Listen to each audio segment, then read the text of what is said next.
Pour yourself a cold one. Let's drink them, huh? And listen to Russ Tucker break down the top college prospects on another tasty edition of the College Draft. Yeah, it is Daddy Soda time here on the College Draft podcast presented by DraftKings. I actually only had one Daddy Soda all weekend. It was when I got home Saturday night after like 40 hours of working the 3 days for the draft for the Philadelphia Eagles and not a whole lot of sleep. I had a nice double IPA, delicious, went to bed. Whew, I needed that. Also, I need to talk with my guy, Emory Hunt, here on the College Draft podcast. We've been talking about all season. We talked about the best players in the biggest games, and Emory started to pick those games against the spread, which we'll do again this year. And we went through every position. You know, it's got to be – I mean, it's fun for me, Emory. I love it. The draft's one of my favorite times of the year.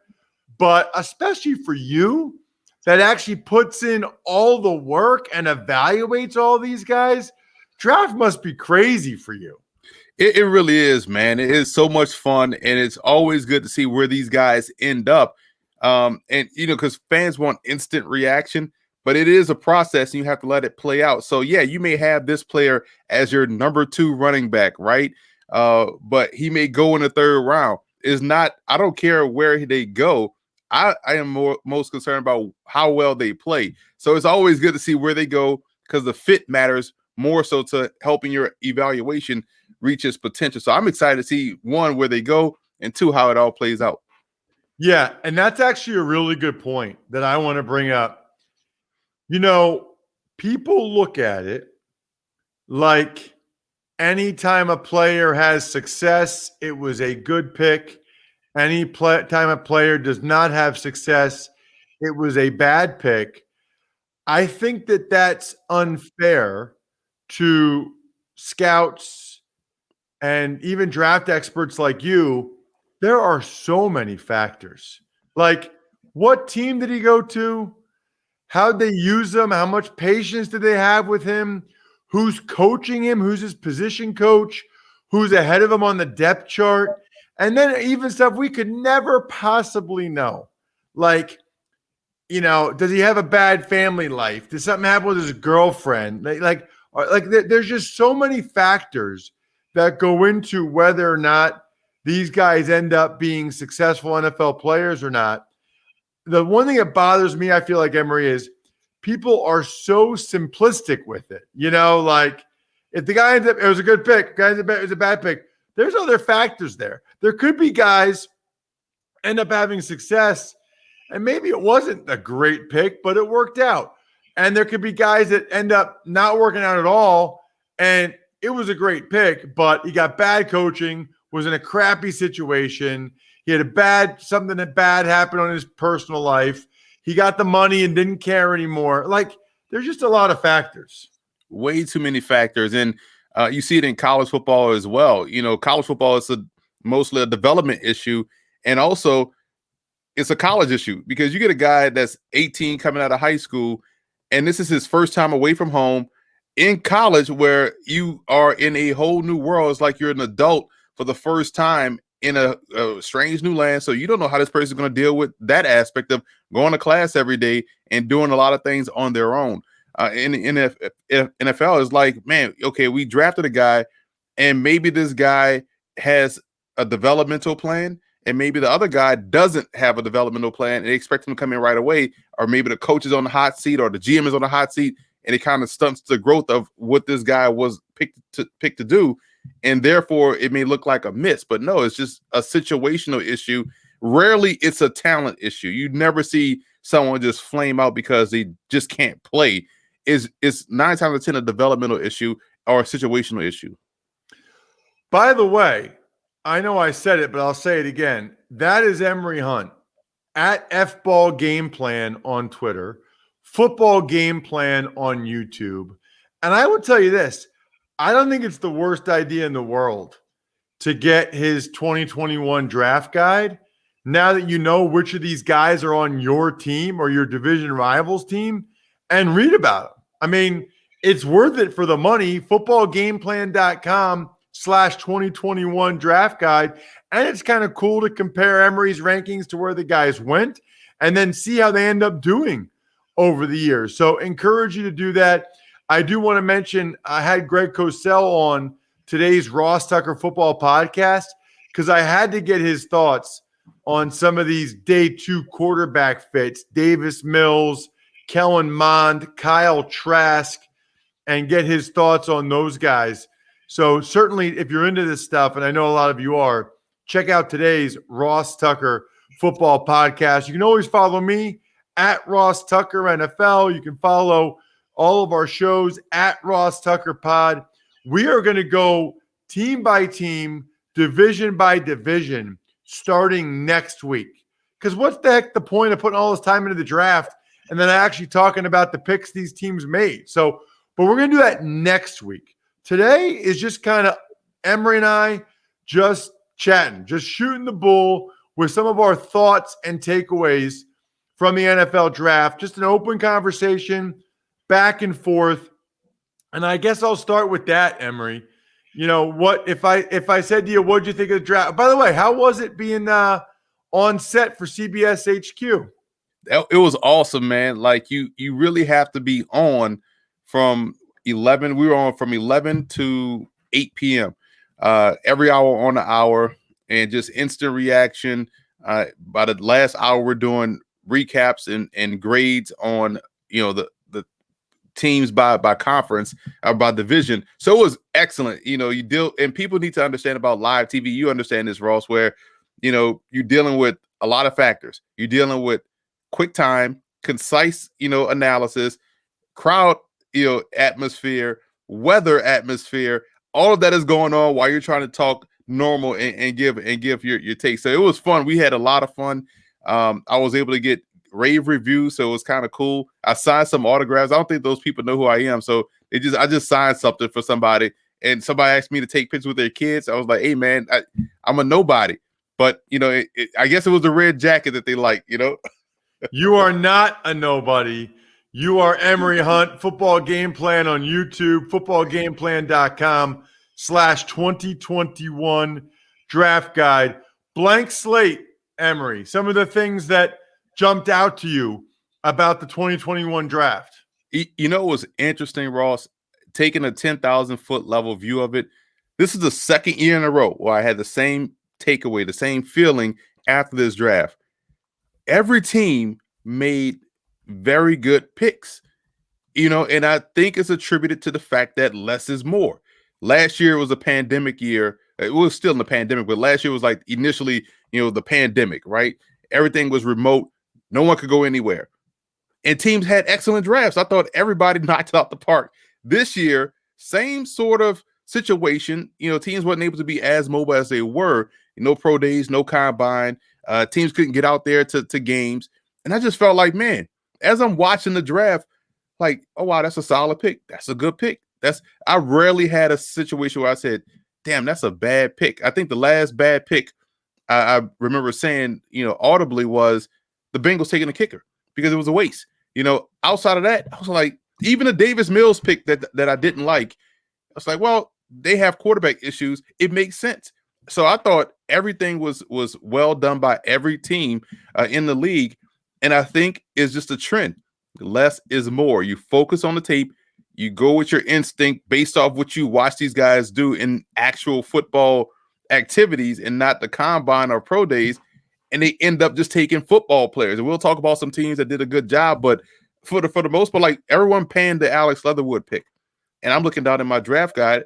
I had a really good grade on Alex Leatherwood. So the Raiders need offensive linemen. So I'm not going to knock them for taking someone that could step in and start and play anywhere across the front. So I just thought that everything every team did was very solid. And I think the reason is because less is more. That's interesting about Leatherwood and the Raiders. I think the issue is, Emory, is I think they've lost the benefit of the doubt. Like, this is 3 straight years where the Raiders have taken a guy, Emory, like at least 5, usually 10 spots higher than any other mock draft had him. And I think it hasn't worked out so far with Cleveland Farrell or Damon Arnett. So they kind of lose the benefit of the doubt. If people thought Leatherwood was going round 2 and they take him at 17, and I heard Mike Mayock on NFL Network, it sounded like he wanted to try to trade down and still get Leatherwood, but nobody wanted to trade up. Yeah, that's the thing I always love when people say they should have traded down, You realize how a trade works, right? Like you need 2, it takes 2 to tango. And 3 to jump rope. I love that, Emery. I never heard that before. It takes 2 to tango and 3. Although one person can jump rope by themselves. But not fun what you do in the double dutch. You know what I'm saying? You need 3 people out there, man. Did you ever do that? Yeah, growing up in the inner city, you have the girls outside doing double dutch. And how you think we get all this athleticism? No, you jump. The footwork is with the double dutch early. That is funny. All right, so I do want to get your thoughts on Trey Lance to the Niners. That was, one of the major topics, one of the major things we were thinking about. What did you think of Lance to the Niners? I thought Fields was going to go there. I knew it wasn't going to be Mac Jones. I thought it was going to be Fields. But they took Lance. And again, it's a situation where San Francisco has a plan in place. They have a starter, and they also want their succession plan in Trey Lance. And Lance gives them athleticism, gives them high upside potential, gives them the +1 in the run game, gives them the deep ball accuracy. I think he throws a deep ball very well. And so it gives someone that they can slow walk into the offense, slow walk into the situation, and into the starting role. They don't have to move Jimmy G. And, that way you throw in a guy that just started 17 games at the FCS level where they didn't throw the football a lot. You don't want to throw him out there in week 1. So I think they have a great strategy, a quarterback coach and play caller in Kyle Shanahan that understands how to put guys in the best situation to win. So I understand and like that fit, for him. If it was a situation where they expected him to be the starter right away, then I would have some questions. But that fit, like I talked about earlier, just made so much sense. By the way, how about North Dakota State losing yesterday, Emory? I will say this. I felt like the FCS season could have gotten more buzz than it did, but kudos to them for having the games, the quarterfinals on Sunday and not Saturday during the draft. And also, I think they were all on TV. I caught several of them, and North Dakota State lost. That's one of those deals, Emory. They had an unbelievable streak going on. And if they play in the fall, there's a decent chance with Trey Lance and Dylan Redunce, the tackle, that continues. But the pandemic, they move it to the spring, and the Bison go down. And keep in mind, why they went down, their quarterback play was inconsistent. So keep an eye on North Dakota State being in the QB transfer portal market to get one of these P5 guys to come in and step in. Because, they lost by 3 or 4, but 2 of those touchdowns came off kickoff and punt returns. So their offense was stymied by Sam Houston State, who did a great job all spring season. I agree with you. Having those games on TV, I watched all of them all throughout the day. I didn't go to sleep till like 12:30. So I was dead tired. Took a nap in between and got up and watched some more because I was like, man, this is fun to watch these guys play. All were entertaining games, weren't blowouts. So it was just, and again, it gives you a head start on the 2022 draft. Looking at some guys, let's say like Christian Watson, the wide receiver for North Dakota State, tall guy, speedster from Florida, but you got him back there returning punts and kicks, and he's breaking long, plays for touchdowns. Man, that's a guy that's going to be a draft pick. You look at the corner, Zion McCollum for Sam Houston State was locking up wide receivers, making things difficult. He's a long corner with great ball skills and athleticism. He's going to be a draft pick. So it's always about getting that early start of 2022. Yeah, and I'm hoping it's an all CAA national championship. JMU, Delaware. I know kids on both those teams, both those programs recruited me, so we'll see if they can get it done. Sam Houston and South Dakota State are pretty darn good. You know what's not good? Losing your hair. 2 out of 3 men will experience some form of hair loss by the time they're 35. If you're watching on YouTube, youtube.com/Ross Tucker NFL, I'm raising my hand. B, I'll lean forward so you can see my bald spot. But here's the deal. It's been the same way for like 10 years. Ever since I heard about the 2 FDA-approved medications and I've been taking them, it hasn't gotten any worse. It keeps your hair. You can get them both from Keeps, which is the key. Anybody that's already taking the topical solution and the pill in the morning, if you're not using Keeps, like, what are you doing? You don't have to go to the doctor. You don't have to go to the pharmacy. You don't need a prescription. You just do it online. If you're ready to take action and prevent hair loss, go to keeps.com/draft to receive your first month of treatment for free. That's KEEPS.com/draft to get your first month free. Keeps.com/draft. All right. Next question I got for you, Emory. Bengals taking Chase over Sewell. Your thoughts on that one? Here's how or why I had issues with that particular pick, right? All right, let's take it back to last year. They were able to get T. Higgins at the top of the second round. So they kind of played the draft perfectly. You got your quarterback, you got a premier option that fell in T. Higgins. So it worked perfectly. It's almost like you had 2 number 1 picks. This year, they had an opportunity to do the same thing, with the 5th pick and the 36th pick, 37th pick, or whatever they had. So I thought you take, whoever your top offensive lineman was. Well, you had Penei Sewell. I had Christian Darrisaw. Whoever you thought was your number 1 tackle, you take him because right there in the top of the second round, as we saw the draft play out, you can get you a very good receiver. Granted, Jamar Chase is a day 1 plug-and-play stud, but wide receiver wasn't a big need. If anything, you find someone that can, or you trade back into the bottom of the first round and get that receiver that you so coveted if you're worried about someone taking him before you pick in the second round. So I would have played the draft that way. However, in the same breath, taking Jamar Chase was excellent.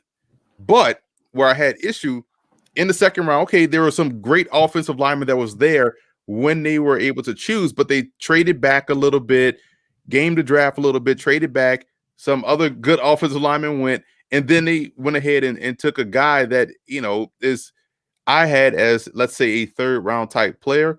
That's where I had the issue with the strategy. So if it would have worked out where, let's say, they went ahead and took Chase and took one of the top tier linemen, the Eichenberg or something like that, at the top of round 2, or whoever the top tackle was, the top lineman that went early in the second round, if they did it that way, no issue at all. But the fact that they traded back a little bit and got a guy that, I don't think is going to see the field this year as a starter, that's where I had issues with the strategy, not the player at the top, but more so the strategy that netted them the player in the second round. I agree. My issue, as much as any, was trading down in the second round and getting Jackson Carman. He's a little bit of a project, and they're supposedly going to move him to guard. He's only ever played tackle. I thought they needed to get more of a known commodity along the offensive line. Even if, and I know they like their center, but even if they got like Creed Humphrey to play guard, like I didn't love that selection by the Bengals at all. That one, in fact, kind of bothered me. Want to get your thoughts as well, Emory, on, do you think when the Dolphins traded back up from 12 to 6 with the Eagles and obviously they were at 3, they trade down to 12 with the Niners, then in conjunction with that, they get back up to 6. I don't think they did that with Waddle in mind. I think they did that with Chase or Pitts in mind. I don't believe that. I mean, they gave up next year's first round pick to get Jaylen Waddle when who knows who could have still been there at 12 for them, or they could have moved up to 10 like the Eagles maybe and taken Devontae Smith. That I didn't love. What's interesting about that, and that's a great point because it ties into the point I want to make that I've always made when people ask me about the draft, or you can trade back or move down, you can get him at this pick and move. Bro, don't game the draft. The draft never works out how you think it's going to work out. If you have a chance to get a good player, stay pat, get a good player. You know what I'm saying? So if you're at pick 3, you get a chance to pick one of the top 3 of 5,000 players in this draft class. Top 3. You got the third choice of your pick. Stay there, take somebody great. You know, you could have gotten Kyle Pitts. You could have gotten Jamar Chase. You could have gotten even more of a king's ransom had you held on to that third spot until draft night, right? You know, you would have had all sorts of suitors. Desperation is a stinky cologne, and people would have been given all kind of first-round picks to get to pick 3 on draft night, right? So that's why you don't game the draft. You can take who you want, when you want, and live with the consequences. They could have had Chase or Pitts if they wanted to at 3. Could have had one or the other at 6. So that's the thing. You don't game the draft. The draft will always win. It's like the house always wins in Vegas. So that's why you don't gamble. But you will also put some shekels on our against the spread pick. So don't listen to what I just said, but always trust us when we talk about against the spread. But we were doing that. College football be here before you know it. What do you think of Carolina taking Jaycee Horn over Patrick Surtain? I think that was one where they like a guy that is active, aggressive, and athletic. Not saying Surtain isn't, but you know, Horn is someone that you think of where he has a right mentality to play that position. He is a dog on the outside. Surtain is solid. He's good. He's steady. He's excellent. But someone like Horn, I think, provides that mindset mentality. That's just one of a bevy of great picks by Carolina. I thought they had a fantastic draft, just getting football players, guys that were good in college, that 9 times 10 will be good in the pros, and they kind of fit in. But it's going to be interesting to see because Sam Darnold has no excuses now, as I put in air quotes, because, man, this team is stacked on offense. They get a healthy Christian McCaffrey, a young defense that has a year of experience that's going to get better this year with added players on the outside. Sam Darnold has to really step in and not be the reason why they don't have a winning season. What did you think? Another interesting pick that surprised some people, the Saints taking Payton Turner, the DN out of Houston in the first round. All right. Let me walk Saints fans off the cliff. And, you know, I like Payton Turner. He was my number 2, 4-3 defensive end. No problem with the player. And it was funny because they draft him, and I quickly did a screenshot of our draft guide where we threw it out there, and it was like his player count was Marcus Davenport. It's like, well, they clearly have a type, right? But what I like about Turner is that I called him chaos on wheels. This dude is an active player. I think he's what they thought they were going to get in Marcus Davenport. So that's an upgrade there. However, they're standing there with Asante Samuel standing right there, free, ready to play, ready to step in and be that corner opposite of Marshawn Lattimore, and you take a defensive end. And then you double down and take Pete Werner, who reminds me a lot of what they had back in 97 when they took Rob Kelly out of Ohio State. Like, that pick didn't make sense. And so, to me, the Saints had an opportunity to get significantly better at corner, and they bypass. So now you look at their depth chart, and they're already down 7-0. So they need someone. You hope Paulson Adebo can step in and be that guy. But I didn't mind Payton Turner because I know he could play football. But him over Asante Samuel Jr., I probably would have chosen a corner because that's more of a glaring hole right now in that secondary, more so than someone like Payton Turner, because you got depth there. Granderson is a good rusher. I know you lost Hendrickson to Cincinnati, but I thought they could have waited to go defensive end. Cornerback in this draft was they had a couple of premier options. Asante Samuel was one of them, and they missed out on him. Payton Turner kind of reminds me of like a DN that Parcells would like. 6'5", 270, physical, can get bigger. That pick has a lot of Jeff Ireland, 35-inch arms. Just a big dude that moves well. You don't see a lot of 270-pound DNs anymore. Most of them are 250s, maybe 260s. He's 270. He's an easy 270 too, an easy 270. So that was the thing that probably stood out to me. about Turner. I got to ask you this too. I asked Greg Cosell on the Ross Tucker podcast, Emory, but I got to ask you as a running back guy. How does Kenny Gainwell go in the 5th round? Like, what's the knock on him? So Gibson 3rd round, Pollard 4th round, Henderson 3rd round. None of them has as good of numbers as Gainwell did as a redshirt freshman, his first time playing the position. He was a quarterback in high school, and he was even splitting some time with Antonio Gibson, who, by the way, Gibson and Pollard are good in the NFL. They're not like, oh, we'll see how these guys – no, Pollard and Gibson are legit NFL running backs. And then Gainwell outproduces all 5th round. That one really surprised me. Yeah, and it was shocking that we went all the way to day 3 and before Michael Carter got picked. And so you only had so many backs to get picked, and staying in the ACC, someone like Javen Hawkins goes undrafted. He ends up with the Falcons. But Gainwell, to me, it's funny because everyone talks about you don't take a running back high because you know it's a running back by committee approach. Well, if you live by that credo and you want someone that can play in a committee, how about you just set up shop in Memphis like you just eloquently laid out?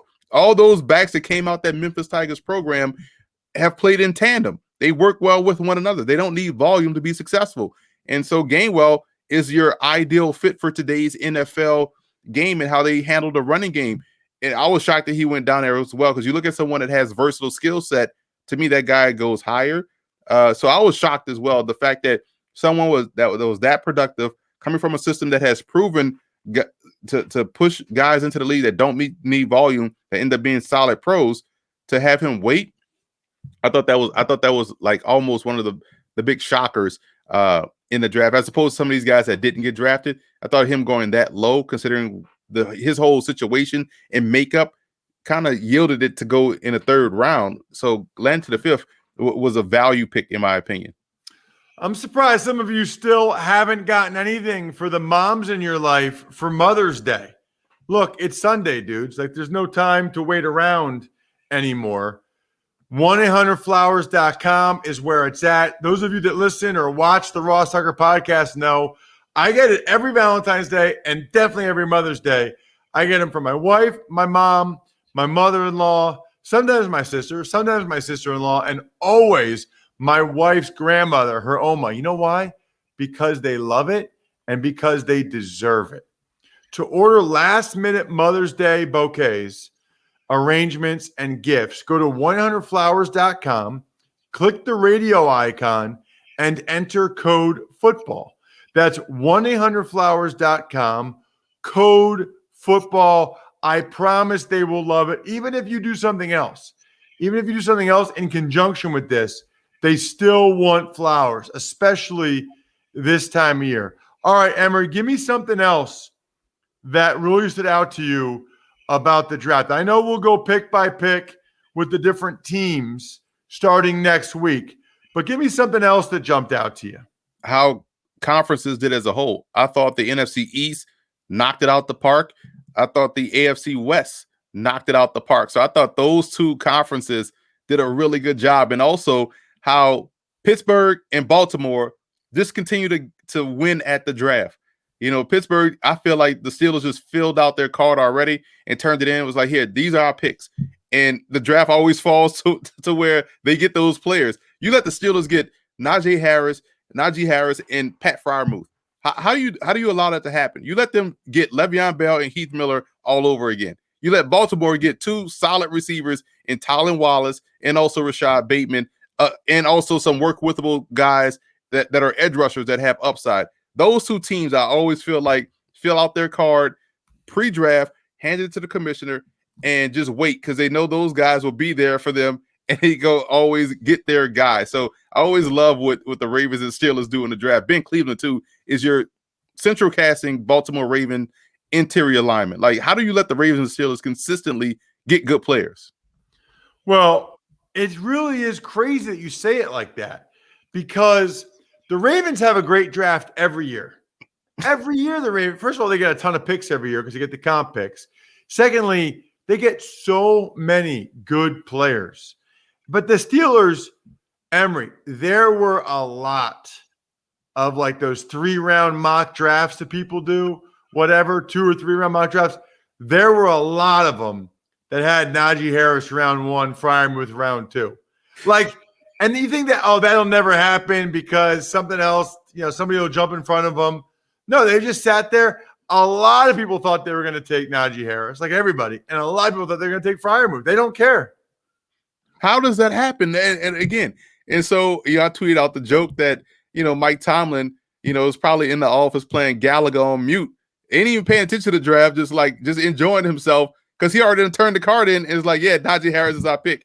And Freiermuth is someone that it's almost like when you watch these guys in college, you're watching them already in the Pittsburgh Steelers uniform. And it's like, man, these dudes consistently find ways to do things. And then you let the Steelers get Quincy Roche, a talented pass rusher. You get him in what, the 5th or 6th round? Man, it's like James Harrison all over again. It's like, so you just get all of these good football players, and then we'll be sitting here in week 7 like, man, how do Steelers get all these good players? How do they let this guy slide? And it's like Pittsburgh, they already have their 2022 draft card filled out already. Yeah, I like Kendrick Green, the center guard from Illinois. I even like Isaiah McCoy, the receiver from Kent State that they got as an undrafted guy. Yes. They clean up on those MAC receivers. Deontay Johnson, Antonio Brown. People are never going to learn. If the Steelers like a MAC receiver, you should like the MAC receiver. I mean, gosh. Anyway, awesome stuff. I cannot wait. Starting next week, really for the next 8 weeks, it'll be May and June. Emory and I are going to go division by division, and we're going to talk about what these teams did. We're talking about what your team did. We might as well, right? Then we got after that, we got July and August to get you ready for college football. Then we'll start to talk about the biggest games, the best players, and pick them against the spread. Check out Emory Football Game Plan on YouTube, and of course, at F-Ball Game Plan on Twitter. I'm at Ross Tucker NFL. We're at Ross Tucker Pod. And we're done. The keg is kicked. We're all tapped out. Thanks for listening to the College Draft Podcast. Make sure to also subscribe to the Ross Tucker Football Podcast, Fantasy Feast, Even Money, and The Business of Sports. All available at Apple Podcasts, rosstucker.com, or wherever podcasts can be found. A lot of times on the show, I mentioned DraftKings. Here's what you need to know. You got to be 21 or older, New Jersey, Indiana, or Pennsylvania only. New customers only. Restrictions apply. See DraftKings.com/sportsbook for details. Gambling problem, call 1-800-GAMBLER, or in Indiana, 1-800-9-WITH-IT. By the way, if what I was talking about included a deposit bonus, doesn't always, sometimes it does. Deposit bonus requires 25 times playthrough, and deposit bonuses are paid out in site credit.